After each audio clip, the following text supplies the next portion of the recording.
Baru kemarin banget gue chattingan sama teman Palestina gue yang kuliah kedokteran di Mesir. Ada penegasan dari dia untuk siapapun yang ngira kalau ngepost dan nge-share update seputar apa yang terjadi di Palestina itu gak penting, gak ngubah apa-apa, mending doa aja sama sedekah. Kemarin pas chatting gue tanya dia, gimana kabar rumah kamu, keluarga kamu di sana? Dia bilang alhamdulillah semua aman karena jauh dari tempat dan lokasi konflik. Gue pun titip tanya dia pertanyaan yang banyak kita muslim Indonesia tanyain. Gue bilang gimana kata keluarga dan saudara kamu di sana? Apakah semua donasi bantuan kita udah bisa masuk ke Gaza? Ternyata belum. Sampai hari ini belum ada yang bisa masuk sama sekali. Bahkan bantuan yang banyak banget dari Mesir yang nempel sama Israel itu gak ada yang boleh masuk sama sekali. Di blokade, dihadang, dilarang, di stop. Udah lah gak ada bantuan yang bisa masuk. Gas, air semua dipotong dari Israel. Dan mayoritas yang meninggal karena dari negara Israel itu kebanyakan wanita dan anak-anak. Bahkan kabar terbaru ada perbatasan dari Mesir ke Israel yang mereka supaya nggak ada yang bisa lewat sama sekali bantuan atau pertolongan apapun. Terus dia bilang gini, kabarin ke semua followers kamu Zahid kalau nomor satu yang kita butuhin itu bener-bener doa.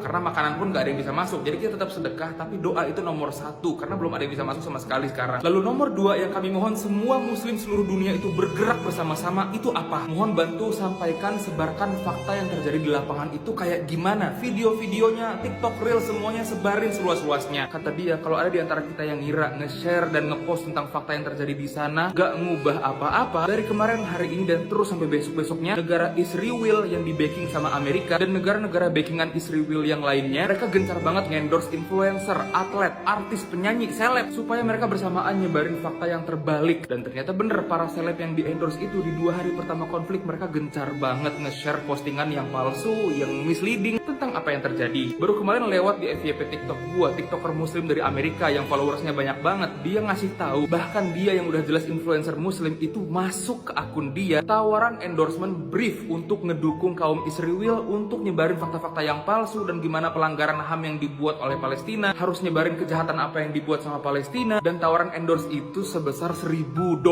US dollar. Dan di brief yang dikirim ke dia itu nggak ada sama sekali disuruh untuk ngebahas apapun yang Israel perbuat. Lucunya program endorse yang massal ini disebar ke artis-artis dan orang-orang terkenal yang bahkan mereka nggak pernah ngerti sama sekali seputar geografi, sejarah, dan mereka nggak paham seupil pun seputar konflik antara Israel dan Palestina. Makanya banyak dari kita yang kaget dong, kok banyak seleb-seleb bule yang nggak ada seupil pun setiap hari, setiap tahun, setiap bulan ngebahas seputar politik apapun, negaranya sendiri pun nggak pernah dia bahas. Apapun yang terjadi di dunia, mau kebakaran hutan segala macam, mereka nggak pernah bahas apapun. Mereka bukan aktivis, nggak pernah bahas tentang cinta alam. Tiba-tiba karena kasus yang terjadi baru banget sekarang, mereka langsung speak up di mana-mana setiap hari. Kalau influencer biasa bisa dapat $1.000 per satu video, apalagi seleb-seleb yang besar atau atlet seterorganisir itu. Serapi itu perencanaan endorse-nya sampai masuk ke host-host TV. Terus inti masalah yang bakal muncul dari program endorse yang gencar ini apa sih? Semakin tersebar luas fakta yang terbalik, semakin banyak orang-orang besar, brand-brand besar, negara-negara yang tadinya mereka nggak tahu apa-apa, tiba-tiba berubah dari simpatisan, supporter, dan backingan untuk si kaum Israel ini. Mereka tadinya nggak ikut urusan ini sama sekali. Tiba-tiba semakin hari semakin banyak brand-brand besar yang nyumbang jutaan dolar ke mereka, si Israel ini, untuk amunisi